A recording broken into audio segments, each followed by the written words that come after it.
Hello. If you were to pick up a technology manual that deals with higher education, or even go to a conference that talked about technology, you might hear a couple of words or phrases that you're not familiar with. One being disruptive technology, another being wicked technology. And those are relatively two new phrases that we hear tossed around a lot. In this particular learning module, you are going to learn about disruptive technology. And I'm not going to tell you what it is. I'm going to let you find out and you tell me what it is.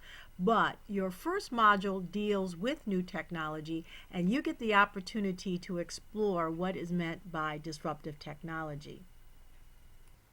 Learning Module 1, Technology for the Community College. And I'm not going to read through everything, but in this particular module, you are going to look at the latest uses of technology in and outside the classroom. What technology can help administrators? In this module, you will explore several technology trends and how they are used. You will make a case for the adoption of one technology by your community college. Now, when I say administrators, I am looking at administrators, academic administrators. However, as you will see as we go through the learning module, I do mention administrators who are more or less on the actual administrative side. So keep in mind, with all these modules, we do talk about teaching and learning. However, I just wanted you to understand that because many of you want to go on and be college presidents, you're an administrator, and these are some things that you need to know. The objectives for this particular learning module is that you will learn what responsibilities a leader must take in evaluating and making decisions about the viability and scalability of a seemingly endless array of new technology assets. In this module, students will explore the uses of new technology tools either for the classroom student or for the administrator. That could be the bursar's office, it could be registration, it could be admissions, it could be financial aid, it also could be the finance department, it could be the student services, etc. So, in the assignment or the situation, you're going to review videos that I have listed for you. You don't have to review all of them, but some of them. And you're going to search the internet for a technology that you want to present to the executive cabinet and faculty of your fictitious community college. See the link to the Common Craft video for ideas. So I've listed some technologies for you, but you can go ahead and find a different technology if you want. Just make sure that it is something new and innovative, and don't talk about online education because that is too broad, or something that is very common like PowerPoint or wireless, etc. You're going to prepare a short PowerPoint video of your presentation, 7 to 10 slides with pertinent captions. And something that you can do that is optional, but I wish you would take advantage of it, is to use voice narration. And I do have a tutorial that you can use to do voice narration, so that every time you click on the slide, your voice will come to the next one. There's several ways of doing that. So you can try this. So this is a good opportunity for doing this. If you want to do actual animation, you can do that as well. Now, I am very, very particular about PowerPoint presentations. I used to work at IBM before we had something like PowerPoint. So we had something that was similar. And also I've done PowerPoint presentations for many textbooks as far as instructional aids for the professors. I would like for you to please take a look at this video, how many bullets on a slide, and how not to give a PowerPoint presentation. All in all, you should have no more than 6 bullets and no more than 6 words per bullet. Do not fill a PowerPoint presentation with a bunch of words that people could read. And I'm asking you to please pay attention to that, because that is not the way to give a PowerPoint presentation. And if you've been doing that, then it is wrong. And if others are doing that, then more than likely people aren't paying attention to their presentation. So please take a look at that. And again, I'm asking for very short bullets to get the point out. Certainly you can use a complete sentence here or there, but not paragraphs, paragraphs, paragraphs of data. For some of you who want to be a little bit more adventurous, if you want to learn a new product called Prezi, you might want to go ahead and take some time to learn that. It's not that difficult, but it does take some time to go through. So if you would like to use that would be fine. You also can use, I believe it's called Smilebox if you wanted to do a presentation. So I'll leave it up to you, but PowerPoint is the one that most people have. So as I mentioned here, internet access with Flash, PowerPoint software, and then a computer microphone if you are going to do voiceover. So here's the situation.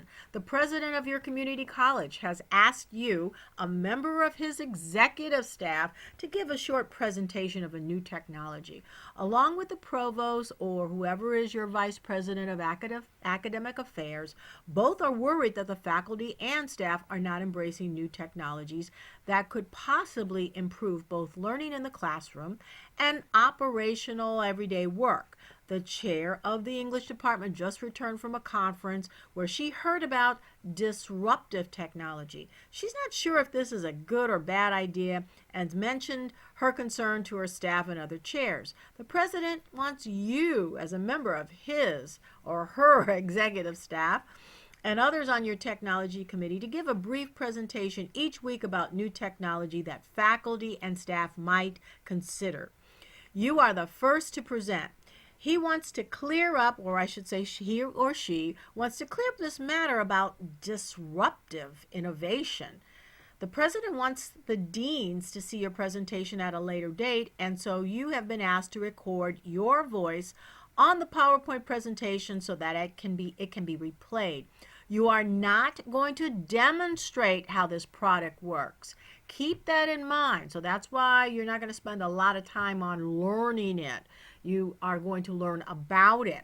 You're just going to give an overview of its functionality and answer the questions below. For example, to prepare for this PowerPoint presentation, you can view a video of a new technology, as I mentioned, on that site, and research the technology you will be presenting.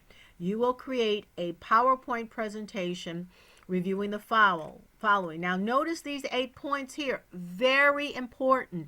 Do not leave them out, because as you can see, there are points associated with every number. And this is where some people make a mistake. They get so excited or wrapped up in the technology, they forget to answer some of these questions. And they're pretty easy. Number 1, an overview of the technology, hardware or software, with a definition, description, and a screenshot. And I don't know if I mentioned it here, but there is a product called Jing, Jing. I have it listed under additional resources. You can download it for free. It's by a company called TechSmith, TechSmith, and it is a screen capture program that is absolutely wonderful. You can save an image to your computer and then insert it in your PowerPoint presentation. Okay, there is an option where you can upload it to a website, but you're not going to do that. So look into Jing. I do have it listed there.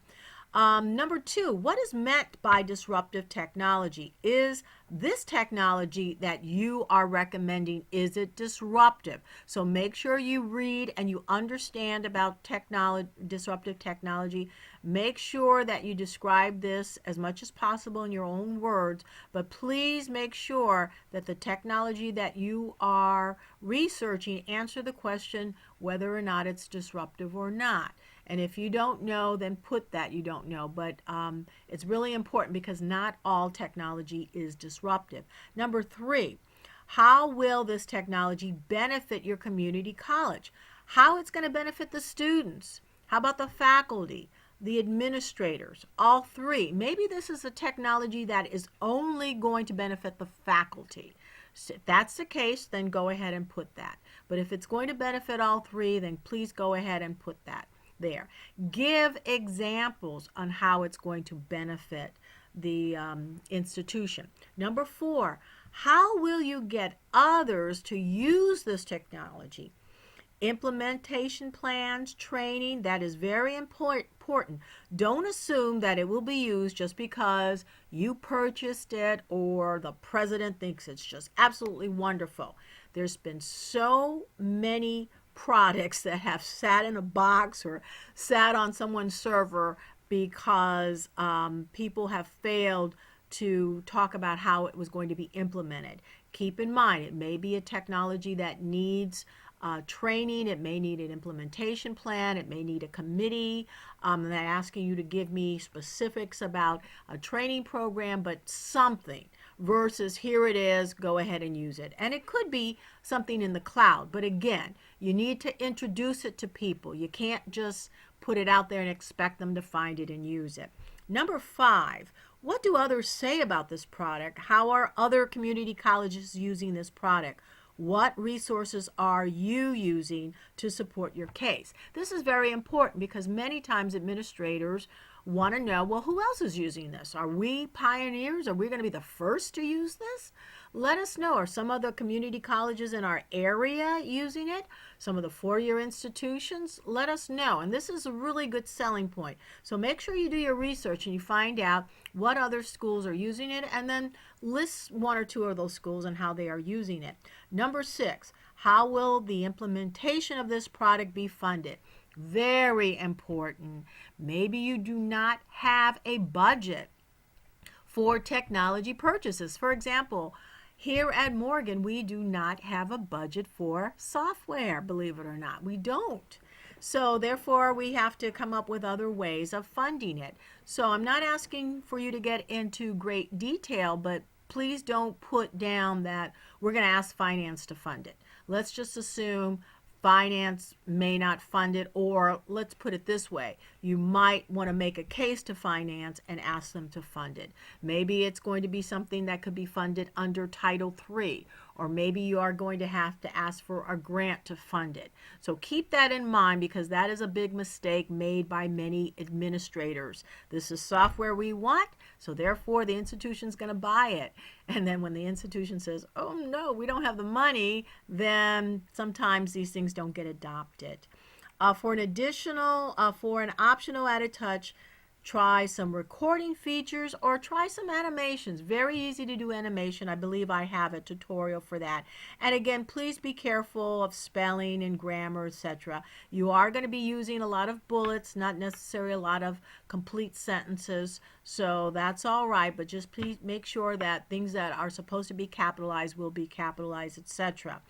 Here are the readings. There's a video for disruptive technology, something on new technology, and here are some other sites that you can go to: technology in the community college, college technology catching up with students, and there are some other resources here that you can actually use.